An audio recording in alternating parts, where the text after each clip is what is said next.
안녕하세요. 이곳을 찾아온 청취자 여러분께 인사부터 먼저 올리도록 하겠습니다.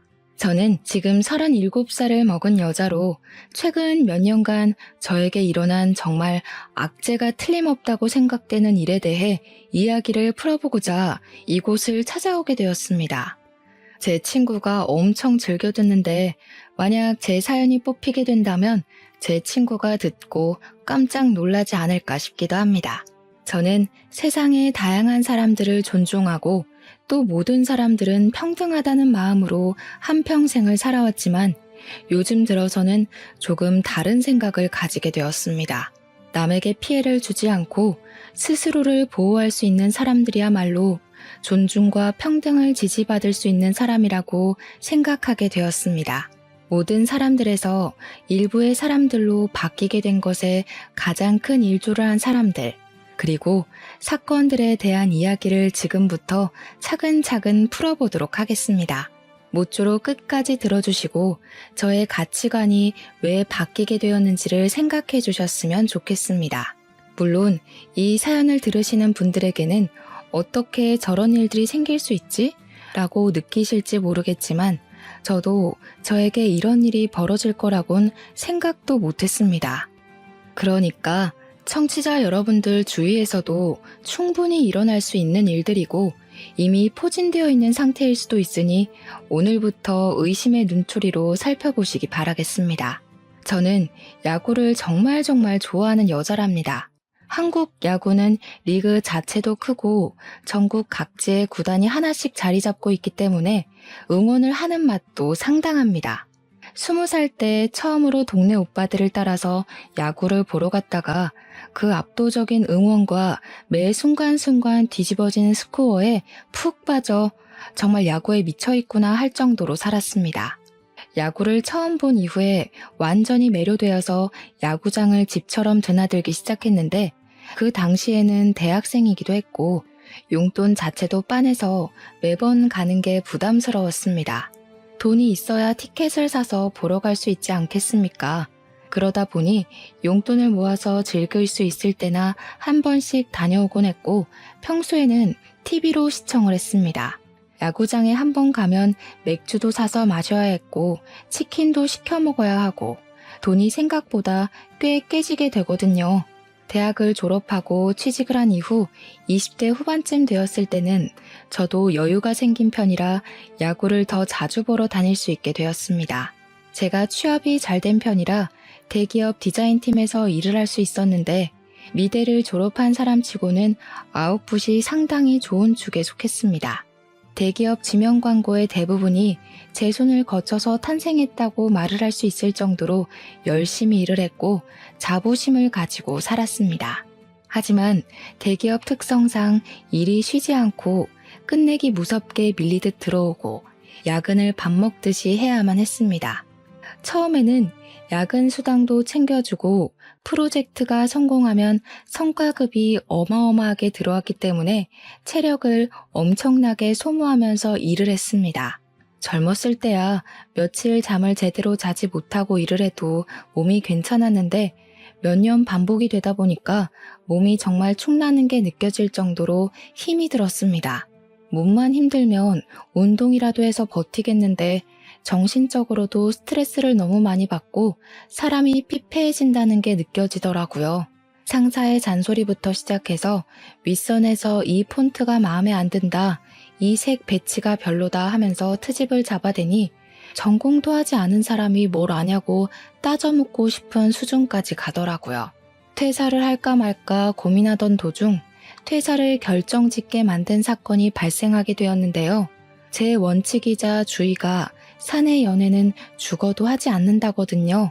사내 연애를 하면 결혼까지 꼭 가야 한다는 압박감이 있기도 했고 어쨌든 많은 사람이 제 연애를 알게 된다는 건데 그게 부담스럽고 정말 싫었어요.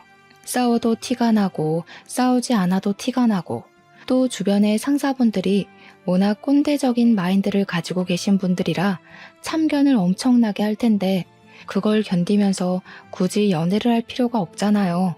그런데 회사 과장님이 저에게 은근히 티를 내면서 20대 후반에 결혼을 해야 여자는 좋은 집안에 시집을 갈 수 있는 거다 하면서 들러붙었어요. 저한테 대놓고 뭐 저렇게 튕기고 있냐, 그냥 한 방에 넘어와라 하면서 말도 안 되는 소리를 하는 과장님이었는데 제가 그 과장님한테 이러지 마시라고 이야기를 했거든요. 그 과장님은 무려 저랑 띠동갑이나 차이가 안 나는 40살의 노총각 과장이었단 말입니다. 회식을 한다고 하면 일부러 제 옆에 앉으려고 제 동기들이나 저랑 친한 주임님들을 밀어내고 제 옆자리를 차지해서는 은근히 붙어오는데 너무 소름 끼치더라고요. 주말에 집에서 쉬고 있는데 문자를 보내서는 뭐해? 자니? 밥 사줄까? 술은 네가 살래? 하는 연락을 계속 보내고 정말 나이값을 못하는 사람이었습니다. 저는 28인데 나이 40에 100까지 나온 아저씨가 저한테 계속 저런 연락을 해대니까 정신적으로 너무 힘들더라고요. 얼굴도 별로였고 딱 봐도 아빠 같은 사람이나 다름없었고 심지어 머리까지 점점 빠지고 있는 호라비 같은 남자였다고요. 더 어이가 없는 건 회사 사람들을 어떻게 구워 삶은 건지 과장님이랑 친한 분들이 자꾸 저한테 저만한 남자가 없다면서 은근히 붙여놓으려고 하는 겁니다. 회사 사람들까지 한 통속으로 굴어대면서 대리며 팀장이며 그 과장만큼 착한 사람이 없다고 대기업 다니는 사람 둘이 만나면 잘 먹고 잘 살겠지 하면서요. 그 과장님은 주변 사람들이 자기를 돕는다는 것에 용기를 얻은 것인지 뭔지 저한테 사랑한다, 제가 없으면 자기는 죽을지도 모른다 하는 게 아니겠습니까? 저한테 저랑 사귈 수 있다면 제가 원하는 모든 걸 해줄 수 있다고 해서 그게 너무 짜증나는 나머지 그럼 그냥 죽으세요 하고 보냈어요. 그런데 사내의 소문이 이상하게 나더라고요. 한 여자만 바라보는 순정남에게 매정한 말투로 죽으라고 했다고 제가 나쁜 년이라면서 말이죠. 탕비실에 갔는데 그 무리들의 싸늘한 시선이 진짜 말로 표현할 수 없어요. 애초에 저는 발 디딜 틈을 주지 않았는데 제가 여지를 줬으니까 노총각이 저에게 마음을 품은 거 아니겠냐고 자기들끼리 수군거리더라고요. 그냥 처음에는 그래, 너네들끼리 잘 떠들어봐라, 나는 그래도 꿈쩍하지 않겠다 하면서 애써 무시하는 마음을 먹으며 지냈었습니다. 그런데 시간이 지날수록 저는 사람을 손바닥에 두고 가지고 노는 나쁜 년이 되었고 그 때문에 하나둘 은근히 저를 따돌리기 시작했습니다. 과장님은 저에게 그런 소문은 자기랑 사귀기만 하면 잠잠해질 것이다, 자기는 모은 돈도 많고 능력도 꽤 있으니 연애 없이 바로 결혼해도 좋다 하는 게 아니겠습니까? 저에게 과하게 집착을 하는 그 노총각 과장님에게 저는 점점 진절머리를 치게 됐고 그러면 그럴수록 거머리처럼 들러붙는 행동에 정말 딱 정신이 나갈 것 같았습니다. 견디지 못한 저는 팀장님께 일을 그만두겠다고 이야기를 했고 팀장님은 저에게 별다른 말 없이 사표를 수리해 주시겠다고 했습니다. 팀장님 또한 저와 노총각 과장을 엮던 사람이라 그런지 제가 그만둔다고 하는데 몸이 안 좋냐, 왜 그러냐 이런 말도 없이 아이고 우리 과장 어떡하냐 하는 소리나 하더라고요. 저는 마지막까지도 제가 힘든 것은 생각도 하지 않고 노총각 과장 편만 드는 회사 사람들에게 치를 떨었고 결국에는 회사 감사팀에 가서 직장 내 괴롭힘 신고를 했습니다. 회사 측에 직장 내 괴롭힘으로 인해서 사직서도 냈고 이대로 넘어가기에는 내가 당한 정신적 피해가 크다고 산재 처리를 하고 싶다고까지 했습니다. 처음에는 알아보겠습니다 정도였던 감사팀에서도 제가 고용노동부와 신고센터에 신고를 하겠다, 인터넷에 올리겠다고 하니 일 처리를 빠르게 하더라고요. 회사에서 제 이야기를 꼼꼼하게 들어주고 제가 그동안 들었던 소문과 그 소문의 원흉에 대해서도 차근차근 설명을 했습니다. 저는 퇴직을 했고 그 이후 노총각 과장은 지방으로 좌천이 됐다고 하네요. 그리고 저와 과장 사이에서 저울질을 하며 과장을 도왔던 사람들 모두 직장 내 괴롭힘이 인정되었습니다. 다들 3개월씩 감봉을 당했고 회사 게시판에는 그들이 저를 괴롭혔던 내용들이 숨김없이 전부 실명을 포함해서 기재되어 올라가게 되었습니다. 그 일로 쪽팔리다며 그 좋다는 대기업을 그만둔 사람도 있다고 하니 결과적으로는 잘된 일이라고 생각합니다. 회사 사람들 일부는 저에게 너무하다며 연락을 했고 일부는 고생했다, 버티느라 마음고생 심했겠다 하며 연락이 왔는데 당시에는 모른 척 하더니 이제 와서 왜 그러는지 어이가 없더군요. 저는 회사와 관련된 모든 사람의 연락처를 차단하는 것으로 마무리 지었습니다. 저는 그동안 회사에서 받았던 스트레스를 풀기 위해서 퇴직한 기념으로 야구를 보러 다니기로 결심을 했습니다. 제가 퇴사를 한 시점이 야구의 개막 시점이기도 해서 타이밍이 아주 나이스하다고 생각을 하고 야구 티켓들을 알아보기 시작했는데 제가 퇴직금을 받지 않았겠습니까? 정신적인 스트레스도 풀 겸 쉼없이 달려온 인생이니 1년 정도는 쉬어야지 하고 마음을 먹었기 때문에 아주 큰 마음을 먹고 엄청 비싼 시즌권을 구매하게 되었습니다. 야구를 보러 간다고 생각을 하니 가슴이 두근거려서 잠이 오지 않을 정도로 신이 나 있었습니다. 저는 회사 생활을 잘한 덕분인지 저희 회사 하청업체 사장님들에게서 간간히 외주 제작으로 지명 광고를 부탁하는 일들이 들어오기 시작했습니다.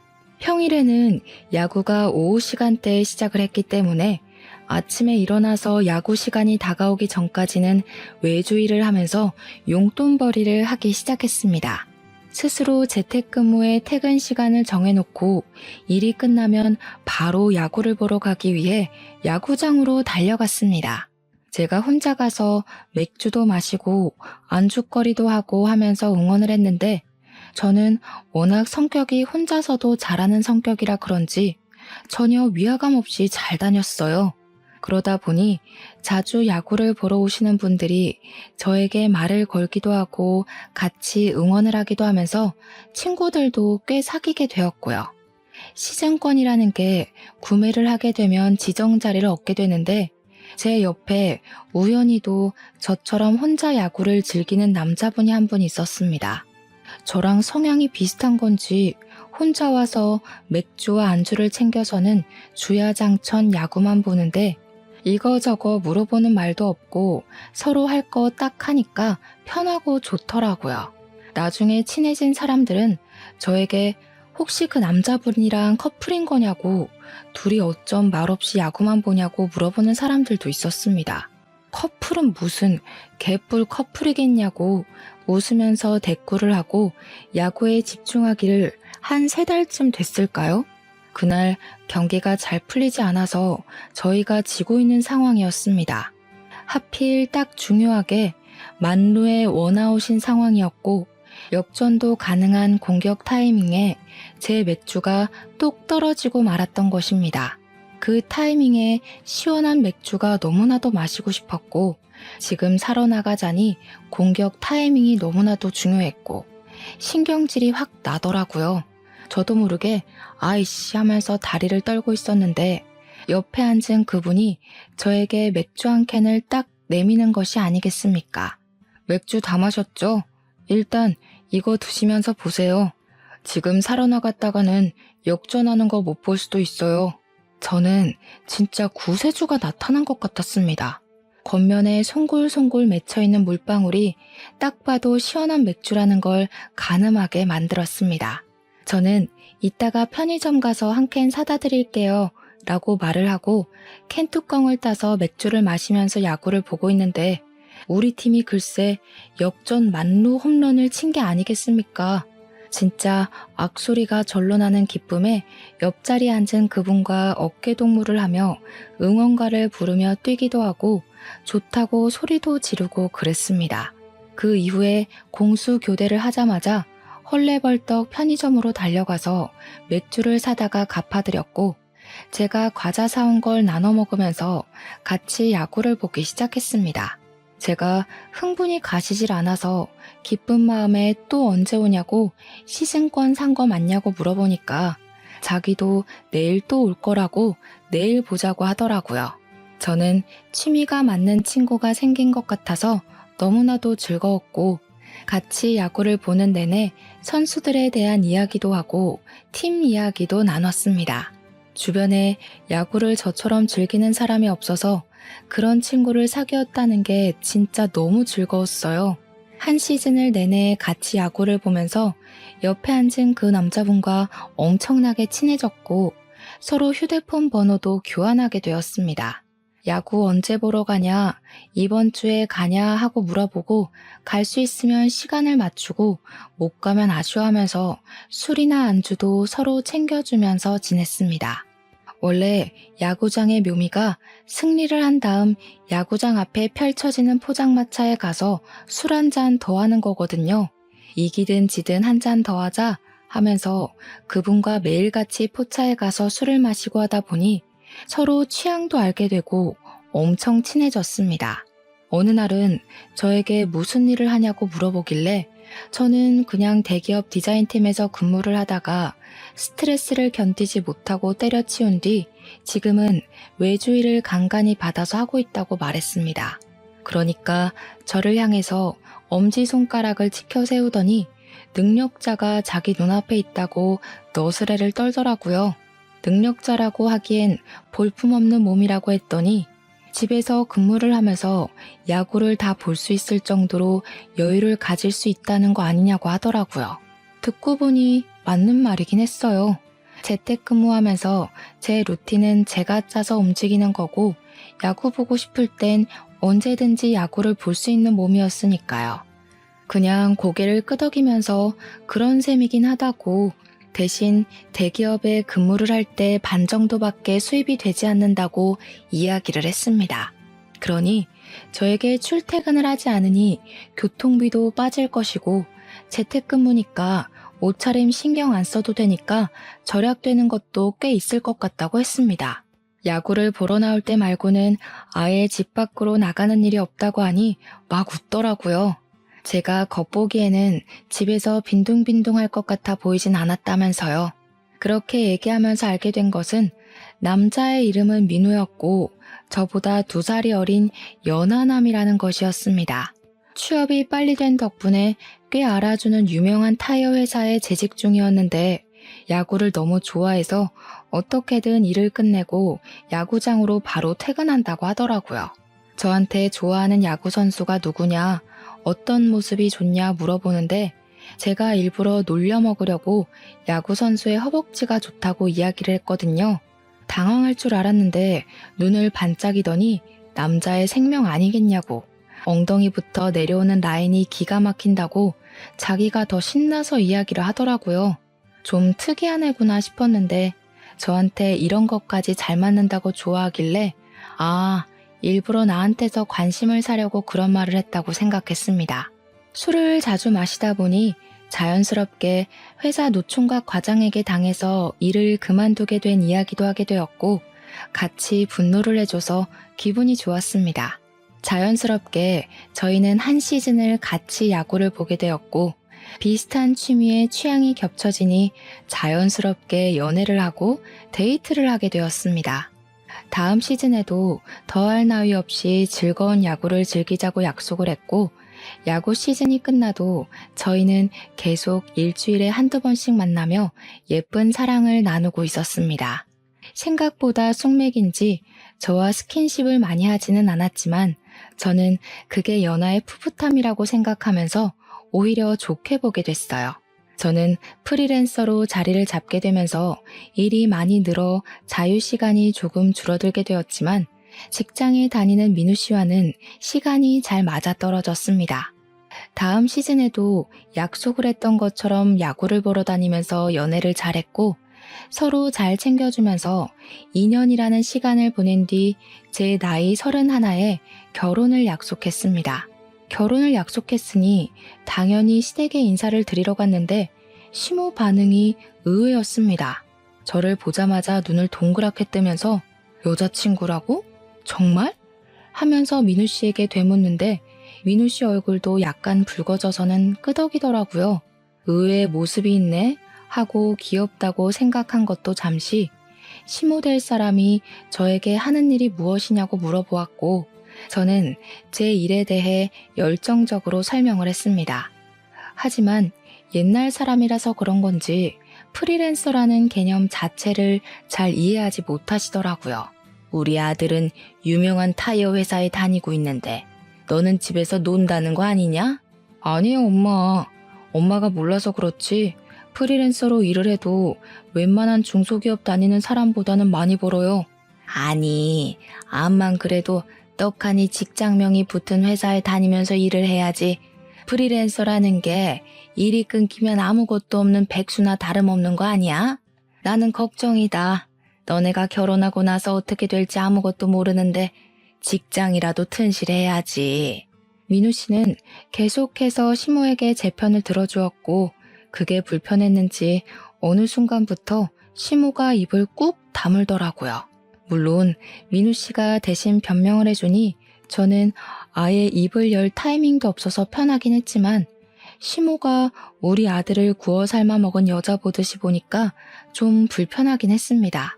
다들 입을 다물었으니 정적이 흐르는 와중에도 끝까지 시모는 표정으로 저에게 마음에 안 든다는 기색을 보였어요. 그 분위기에서 시부가 뜬금없이 한마디를 하셨는데 그 말로 인해서 분위기는 더 험악해졌습니다.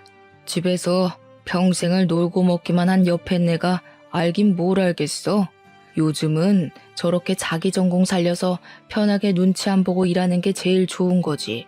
실적 압박도 없고 상사 잔소리도 없고 집에서 편하게 일하는데 얼마나 좋아. 그런데 집에서 평생 놀고 먹기만 한 여팻네라는 말이 시모의 발작 버튼이었는지 엄청 자존심 상해하면서 시부랑 부부싸움이 벌어지게 된 것입니다. 시모는 자기가 집에서 내내 내조를 하고 뒷바라지를 한 덕분에 우리 아들이 떡하니 회사에도 취직을 한 거 아니겠냐고 그게 다 자기 공로라고 이야기를 했습니다. 근데 그 말의 뉘앙스가 마치 우리 부모님은 제 뒷바라지를 하지 않아서 제가 프리랜서로 일을 하고 있다는 식으로 말하는 것 같았습니다. 저도 우리 집에서는 엄청나게 귀한 딸인데 왜 이런 취급을 받아야 하는지 어이가 없었죠 뭐. 시부와 남편의 적극적인 지지로 결국 저와 남편은 결혼을 하게 되었고 저희의 마음을 담아 웨딩 사진도 야구 유니폼을 입고 찍었습니다. 신혼여행도 잘 다녀오고 신혼집에 입성을 하자 결혼을 했다는 게 정말 실감이 나더라고요. 올해도 즐겁게 잘 지내보자고 남편과 손을 맞잡고 이야기를 했지만 저희는 야구 시즌권을 구매할 수 있는 상황이 되지 못했습니다. 제가 갑자기 일이 엄청나게 늘어나게 되어서 야구장은커녕 집에서 TV로 중계를 볼 시간조차 생기지 않았기 때문이었습니다. 거기다가 남편이 갑자기 지방에 있는 본사로 발령이 나면서 저희는 신혼을 시작하자마자 주말 부부로 생활을 하게 되었습니다. 지방 대도시가 본사인 회사라 남편은 승진을 해서 본사 발령을 가게 된 것이긴 하지만 신혼인데 주말에만 만날 수 있다는 게 너무 슬펐습니다. 물론 제가 프리랜서였기에 무리를 하면 따라갈 수 있는 상황이긴 했지만 외주 제작을 하던 일들이 전부 미팅을 해야 하는 일이라서 갈 수가 없었습니다. 일을 조금 줄이거나 무조건 서면으로 일을 받으면 가능하긴 했지만 하던 일까지는 마무리를 해야 따라갈 수 있었죠. 그런데 남편이 원래 본사에서 기숙사를 구해주기로 했었단 말이죠. 결혼을 했으니까 부부가 같이 살 수 있는 소형 아파트를 해주기로 했었습니다. 하지만 그게 회사의 사정으로 무산이 되게 되면서 2인 1실을 사용하는 기숙사에 들어가게 되어 제가 따라가기가 어려워지게 되었습니다. 신혼집의 전세 계약 기간이 남아 있었기에 저는 결국 서울에 남는 것으로 남편과 합의를 보게 되었습니다. 졸지에 주말 부부로 살게 되면서 저희 사이는 더욱 애틋해졌는데 그때부터 시모의 괴롭힘 또한 시작되었습니다. 틈만 나면 저를 불러다가 잔소리와 심부름을 콤보로 찍기 시작하는데 와, 직장 내 괴롭힘보다 더 견디기 힘들더라고요. 우리 아들 기숙사 살면서 밥이나 제대로 먹겠니? 네가 하루 가서 같이 생활하는 직장 동료 목까지 밥 좀 해주고 와라. 그리고 날이 좀 추워진 것 같은데 너만 뜨뜻하게 살아서야 되겠니? 가서 전기장판이랑 이불도 좀 갖다 주고. 아참, 거기 해가 들이쳐서 눈이 부시다고 하던데 커튼을 주문해놨으니 가서 달아도 줘라. 알겠지? 우리 남편 회사에서 삼시세끼 다 주고요. 주변에 배달되는 음식점도 많아서 오히려 살이 찔까봐 걱정이라고 먹는 건 걱정하지 않아도 된다고 연락이 왔었습니다.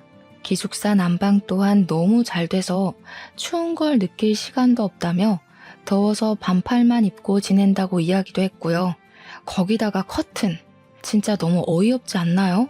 제가 운전을 할 줄 몰라서 그걸 가져다 주려면 기차를 타고 가야 하는데 기차 타고 커튼 들고 기숙사를 찾아가서 장치까지 전부 달아주고 오라고 하는 게 너무 황당하더라고요. 그렇게 6개월이라는 시간이 흐르고 어느 날 남편이 갑자기 저한테 할 말이 있다고 하더니 돌연 퇴사를 하고 싶다고 이야기를 하는 것이 아니겠습니까? 저는 직장 내 괴롭힘이라도 있는 건지 걱정이 되었는데 그냥 서울에 가고 싶다고 향수병에 걸릴 것 같다고 징징거리더라고요. 그러지 말고 다시 서울로 발령받을 수 있게 신청을 해봐라 했는데 지원자도 너무 많고 자기가 아직 짬밥이 얼마 안 돼서 방법이 없다고 하더라고요. 언제까지 주말부부로 살 수 없지 않냐면서 아직 결혼한 지 1년도 안 됐는데 신혼 초부터 이렇게 떨어져 있는 게 말이 안 되는 것 같다고 저에게 졸랐어요. 저는 남편이 주말에도 가끔 잔업을 할 때가 있어서 혼자 야구를 보러 다니고 있었는데 그것조차 서운하다고 이야기를 하더라고요. 자기는 스트레스 받아서 탈모까지 올 지경인데 저는 혼자 야구 보러 다니면서 잘 지내고 있는 게 배알이 꼴린다나 뭐라나. 그러면서 자기가 어릴 때부터 하고 싶었던 일이 있었다고 퇴사를 하고 그 일을 하고 싶다고 했습니다. 어디 한번 말이나 들어보자 해서 무슨 꿈이 있었냐고 했더니 수의사가 되고 싶다는 게 아니겠습니까? 멀쩡히 회사 다니다가 갑자기 수의사라고 하니까 제가 벙찌게 됐죠. 너무 황당한 소리를 장황하게 늘어놓길래 제가 한 소리를 했습니다. 멀쩡히 잘 다니던 타이어 회사를 그만두고 지금 수의사가 되겠다고 하는 게 말이 되는 소리야? 우리 결혼도 했는데 현실을 봐야지. 그리고 당신이 수의대학을 나온 것도 아니고 갑자기 수의사를 어떻게 할 건데? 그러니까 뭐 대학을 다시 가고 어쩌고 하길래 말도 안 되는 소리 하지 말고 일이나 열심히 하라고 전화를 끊었더니 남편이 시모에게 전화를 해서 징징거렸나 봅니다. 시모가 저한테 수의사도 의사 아니냐면서 짱짱한 직업을 가지겠다는데 왜 말리냐고 우리 아들 공부 잘했다고 편을 들더라고요. 제가 수의사랑 의사는 다른 거 아니냐? 지금 시작하면 뭐 나이 40에 동물병원 차릴 거냐? 그때까지는 뭘 먹고 사냐면서 제가 막 따졌어요. 그러니까 동물을 살리는데 의사랑 똑같은 거라고 남편이 하고 싶어 하는데 뒷바라지 해주겠다는 말도 안 하고 꿈부터 포기하라고 하는 게 너무 이기적이래요. 이제 와서 이기적으로 굴고 있는 게 누군데 적반하장으로 그런 소리를 하는 건지. 어머님, 결혼까지 한 마당에 저희 가족 계획도 세워야 하지 않겠어요? 애는 언제 가지냐고요. 지금 공부하기는 너무 늦은 것 같아요. 남편도 벌써 30인데 지금 수능 보고 한 번에 붙을 거라는 보장도 없고요. 예, 남자 나이 30이면 짱짱한 나이지. 말이 어찌나 안 통하던지 자기들끼리 아주 짝짝꿍이 맞은 건지 답은 정해놨으니까 저는 그냥 알겠습니다만 하래요. 예전에 호랑이 담배 피우던 시절부터 남자가 하는 일에 여자가 간섭을 많이 하면 일을 그르치는 거야. 너는 우리 아들 내조할 생각이나 하고 있어. 그리고 너 결혼할 때 뭐라 그랬니? 너도 돈 번다며? 중소기업 다니는 애들보다 많이 번다고 떵떵거려 놓고 우리 아들 공부 하나 못 시키니? 자고로 남자가 잘 돼야 집안이 서는 거다. 괜히 남자한테 집안의 대들보다 기둥이다 하겠어? 말이 안 통하는 시무는 그렇다 치고 시부까지도 원래 남편이 공부를 잘하던 놈이긴 했다면서 한번 믿고 지켜봐 주라고 하더라고요. 취업은 또 하면 되는 거라고 쉽게 말을 하는데 솔직히 요즘 취업이 하늘의 별 따는 것만큼이나 어려운 거잖아요. 결국 남편은 저에게 말도 없이 퇴사를 한 뒤 짐을 싸서 신혼집으로 돌아왔고 공부를 하겠다면서 독서실을 끊더라고요. 제가 야구 보러 간다고 나갈 때에도 자기는 공부한다고 집에서 공부만 하길래 마음 잡고 하나 보다 했는데 수능 성적이 아주 처참했습니다. 4등급, 5등급 천국이더라고요. 공부를 그리 열심히 하더니 도대체 뭘 한 건지, 어떻게 이런 성적이 나오는 주제에 수의대학을 가겠다고 나댄 건지 어이가 없었죠. 제가 황당해하니까 남편이 필사에 변명을 하는데 너무 오랜만에 공부를 한 거라서 머리가 굳은 것 같다고 원래 자기 성적이 이렇게 처참하지는 않았다고 하대요.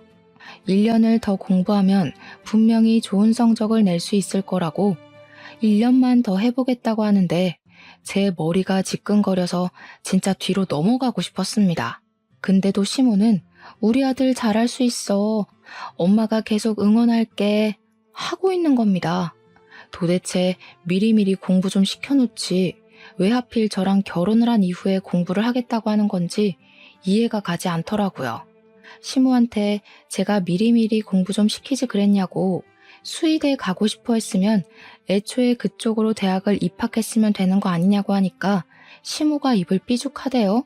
고3 때만 해도 수의사가 되고 싶다는 말이 없어서 경영학과를 간 것이라면서 우리 아들이 사업가 기질이 있다고 하는데 피식했죠. 그냥 성적 맞춰서 대충 경영대학 들어간 것 같은데 사업가 기질은 개뿔. 결국 남편은 재수를 했고 저는 1년 동안 외주일에 매달리며 생활비도 벌고 남편 공부도 시키고 문제집도 사주고 강의도 끊어주고 엄청 바빴어요. 저희 신혼집의 전세 계약이 끝나가는 시점이기도 했기 때문에 돈을 모아두는 게 중요하다고 생각을 하며 통장 잔고를 긁어모으고 있었습니다. 그러다가 한 업체에서 이렇게 소처럼 일을 할 거면 자기네 회사에 들어오는 게 어떠냐고 제안을 해주셨습니다. 디자인 일이라는 게 원래 이것저것 다 받아서 하다 보면 각 회사마다 스타일이 다르기 때문에 중구난방으로 하게 되거든요. 자신만의 스타일을 고집하지 못하니까요. 하지만 한 곳에 소속이 되면 그 회사의 스타일대로만 일을 하면 돼서 사실 일하기엔 그 편이 더 편합니다. 게다가 월급도 지금 버는 것에 비해 훨씬 많이 주겠다고 하는데 제가 거절할 처지가 아니구나 싶더라고요. 남편이 백수나 다름없으니까요. 제가 취직을 결정하자 시모가 엄청나게 좋아하더라고요. 남편이 갑자기 저한테 이때다 싶었는지 자기 학원을 보내달라고 했습니다. 집에서 인터넷 강의만 들으니까 집중이 안 된다면서 선생님이랑 같이 공부를 하고 싶다고 하는데 원래 공부를 시작할 때 시부가 도움을 좀 주기로 했었거든요. 제가 시부를 빤히 바라보니 눈을 돌리는 거 있죠? 입을 싹 씻는 듯한 그 행동에 제가 어이가 없어서 남편 학원비까지 내줬습니다. 돈을 개처럼 벌면 뭐하나 싶었습니다. 버는 족족 남편 공부 뒷바라지 하는데 꼬라박고 있었으니까요. 결국 남편은 재수를 했고 가채점 결과 성적이 꽤 잘 나왔더라고요. 서울에 있는 중위권 대학 4년제는 충분히 가겠다 싶어서 축하한다고 했습니다. 근데 남편이 제 손을 잡고 그러는 거예요. 이왕이면 사자 이름 붙는 직업인데 학교 이름이 엄청 중요한 거 알지? 내가 이번에 성적이 잘 나오긴 했는데 외국어가 좀 별로였어. 1년만 더 하면 이름 있는 명문대도 갈 수 있을 것 같은데 나 한 번만 더 응원을 해주면 안 될까? 그걸 뭘 물어보고 하니? 당연히 명문대 가는 게 훨씬 좋지. 어차피 우리 며느리가 일을 하고 있는데 너는 편하게 공부만 해. 제 의견은 듣지도 않고 자기들끼리 앞으로 잘하겠다, 꼭 명문대에 붙겠다 하면서 난리가 났고 원서 접수조차 하지 않았더라고요. 남편은 삼수를 시작했고 저는 1년 동안 남편 얼굴도 보기 싫어서 내내 야구를 보러 다니고 주말에는 카페에 나와서 시간을 보내고 했습니다. 물론 제가 취직을 한 이후에 시모의 괴롭힘도 사라져서 나쁘진 않았지만요. 그렇게 삼수를 한 결과 남편은 32이라는 나이에 명문 수의대에 합격을 하게 되었고 그때부터 다시 대학 생활을 시작하게 되었습니다. 입학을 하던 날에 긴장이 된다면서 띠동갑인 아이들이랑 잘 지낼 수 있을까 걱정을 하던 남편은 아주 완벽하게 대학 생활에 적응을 했습니다. 주말에 저랑 가지도 않던 야구를 보러 간다면서 동기들을 만나고 술에 잔뜩 취해서 돌아오곤 했습니다. 학교 등록금도 제가 내주고 있었는데 저는 완전히 찬밥 신세더라고요. 제가 애를 키우는 건지 결혼을 한 건지 이해가 가지 않을 정도였습니다. 남편은 날이 가면 갈수록 밖으로 나돌기 시작했고 저는 결국 열이 받아서 남편을 붙잡고 진지하게 이야기를 할 수밖에 없었습니다. 당신이 대학을 가서 다시 공부를 하고 꿈을 찾겠다고 한 거 나는 지지해. 그렇기 때문에 삼수를 하는 과정에서도 꿋꿋하게 뒷바라지를 한 거야.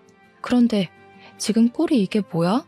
우리가 부부인 건지 내가 대학생이 된 아들을 하나 키우는 건지 정말 모르겠어.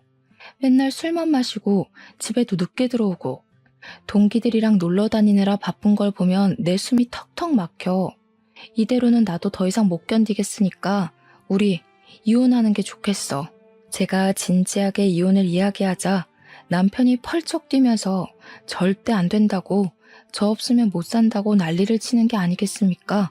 저는 남편에게 나 없이도 잘 살고 있으면서 무슨 소리냐고 그냥 시댁에 가서 살라고 했더니 잘못했다고 싹싹 빌더라고요. 그 뒤로는 씨알이 먹힌 건지 술 먹는 것도 자제하고 저랑 시간을 더 보내려고 애를 쓰는 것처럼 보였습니다. 하지만 저와 함께 있는 시간에도 남편이 휴대폰에서 손을 놓지 못하고 누군가와 계속해서 연락을 하고 눈치를 보더라고요.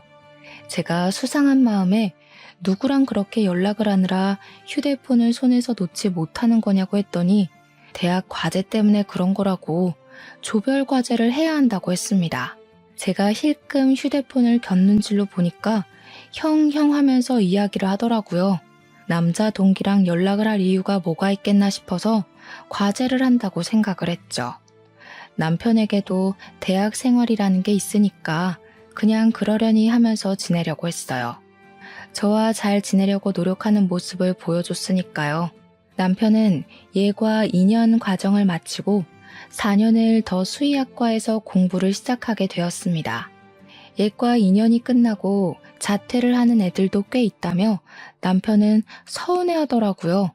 저는 그런 남편을 보면서 남편 나이가 벌써 34살인데 4년 더 공부하고 나이 40에서야 수의사 되게 생겼다고 걱정이 좀 되었고요.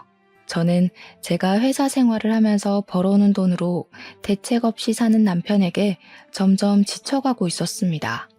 그리고 제가 남편에게 아이를 가지자고 선언을 했죠. 제 나이가 36인데 더 늦으면 힘들 것 같다고 이야기를 하니까 남편이 그러는 거예요. 우리 아이 생각은 하지 말고 나중에 동물이나 키우면서 둘이 오순도순 살자고요. 남편이 학교 생활이 힘들다는 이유로 저랑 각방을 쓴 지도 꽤 됐고 저는 그게 말이나 되냐며 남편에게 화를 냈죠. 시모도 은근히 아이를 바라는 눈치인데 아이랑 동물이 같냐고 하니까 자기네 부모님도 이해해 주실 거라고 걱정하지 말라는 겁니다. 의견이 좁혀지지 않아서 서로 빈정이 상해있던 어느 날 남편이 뜬금없이 야밤에 걸려온 전화를 받고 제 눈치를 보면서 옷을 주섬주섬 입더라고요. 누구야? 이 시간에 어딜 나가? 아니, 동기인 동생이 애인이랑 헤어졌다고 술 먹고 전화가 와서. 뭐? 이 시간에 그게 말이 돼? 너 혹시 바람났어? 아, 남자애야. 근데 전화기에서 목소리가 흘러나오는데 진짜 남자애가 형 하면서 울고 있는 겁니다. 저한테 고작 해봐야 20대 초반인 남자애라고 그때는 본인 연애가 하늘이고 땅 아니냐면서 달래주고 온다고 하는데 저도 황당해서 그래 갔다 와라 했습니다. 그 이후에도 남편은 학교 생활에 빠져서 툭하면 나가고 툭하면 남자 동기들 만난다고 술 먹고 그런 생활을 반복하다 제가 어느 날 꼬리를 잡게 되었습니다. 제이라는 여자에게서 온 문자를 보게 된 것인데 내용이 보고 싶다는 말이었습니다. 저는 놀래서 남편 휴대폰을 빼앗아 문자 목록을 뒤지는데 남자애들 이름 사이에서 제희 딱 2글자로 저장된 이름을 발견한 거죠. 여자로서 순간 직감이 들었고 문자 내용도 보고 싶다, 뭐하냐, 목소리 듣고 싶다 그런 내용만 가득한 게 아니겠습니까? 저는 배신감에 치를 떨면서 남편에게 해명을 하라고 했고 남편은 사색이 되었습니다. 아니 그런 게 아니라 아무 말도 못하고 계속 그런 게 아니다만 반복하는데 대학을 가서 새파랗게 어린 여자랑 바람이 났다는 게 진짜 믿어지지가 않더라고요. 제가 부들부들 떨면서 당장 시댁에 가서 이야기를 하겠다고 옷을 입고 나오니 남편이 저를 따라오면서 오해라고 변명을 시작했어요. 하지만 저는 들리지 않았습니다. 그리고 그 야밤에 시댁을 찾아가 시부모에게 남편이 바람이 났다고, 대학에 가서 어린 여자랑 바람이 났다고, 그년이랑 야구도 보러 가고 데이트도 했다고 다 고자질을 했죠. 문자를 보는데 저랑 했던 데이트를 그대로 그 여자와 했더라고요. 저는 열받아서 눈물도 나오지 않았습니다. 시부는 진짜냐고 몇 번이나 되묻고는 남편의 뺨을 그대로 내리쳤습니다. 우리 며느리가 뒷바라지 다 해서 대학 보내놨더니 그런 식으로 뒤통수를 때려? 바람을 펴? 아니, 아들 뺨은 왜 때리고 그래? 보아하니 임신도 못하는 게 지가 돈 번다고 우리 아들 무시하고 그랬겠지. 제가 오죽하면 딴 데 눈을 돌렸겠어? 더 들을 필요도 없을 것 같아요. 이혼하겠습니다. 그래, 나도 너 마음에 안 들었어. 꼴랑 그거 본다고 유세 떨기는. 이혼해. 남편은 안 된다고 제 다리를 붙잡고 늘어지는데 시모는 남편 등짝을 때리면서 추잡하게 굴지 말고 이혼하라고 하대요. 남편이 계속해서 협의 이혼을 거부하는 바람에 저는 변호사를 선임해서 소송을 진행했고 상간녀 소송 또한 준비를 했습니다. 전화번호랑 이름이랑 전부 변호사에게 넘기고는 알아서 잘 처리를 해달라고 했는데 이혼을 진행하던 도중 변호사가 저에게 연락을 해왔습니다. 사모님, 제이라는 이름으로 남편분 주변 상간녀를 찾아보고 소장 접수도 다 했는데요. 법원에서 시정 명령이 나왔어요.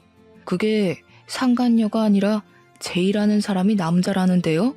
저는 제가 들은 말이 뭔 말인지 한참을 생각해야 했습니다. 그러니까 남편이 바람을 피운 상대가 여자가 아니라 남자라는 것이었습니다.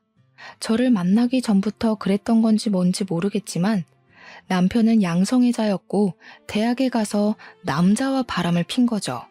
어쩐지 저랑 부부 생활도 매끄럽지 않았고 이상형 이야기를 나눌 때도 자꾸 남자 이야기를 그렇게 하더니 그게 저에게 환심을 사려고 한 행동이 아니라 진심이었던 것입니다. 남편이랑 이야기를 하려고 하니 남편은 저에게 시댁으로 오라고 하더군요. 저랑 이혼한다고 시부에게 맞아서 다리를 깁스해서 못 움직인다는 것입니다. 시댁에 가니 시부는 미안하다고 저랑 눈도 못 마주치시는데 시모는 저에게 뻔뻔하게 여길 나타나냐고 한 소리 하시대요. 물어보고 싶은 것만 물어보고 갈 거예요. 당신이랑 바람난 그 상간녀, 상간녀가 아니라 상간남이더라. 제이가 여자가 아니라 남자래. 어떻게 양성애자인 걸 감쪽같이 속이고 남자랑 바람을 피워? 네가 사람이니? 그러니까 남편 얼굴이 창백해지고 시부는 눈알이 돌아가고 시모는 개거품을 무시더군요. 그게 무슨 소리냐고 물어보길래 저도 똑 부러지게 말씀드렸죠. 법원에서 상간녀 소송 정보 시정 명령이 내려왔더라고요. 주민번호 뒷자리가 2가 아닌 1로 시작해야 된다고요. 이 미친 정신병자 새끼가 이 쓰레기 자식 당장 내 집에서 나가! 시부가 바로 방에서 골프채를 들고 나오시는데 우리 시모는 남편을 붙잡고 우리 아들이 그럴 리가 없다고 막 소리를 치셨습니다. 도대체 누구 인생을 망치려고 나랑 결혼을 했어? 혼자 얌전히 살지.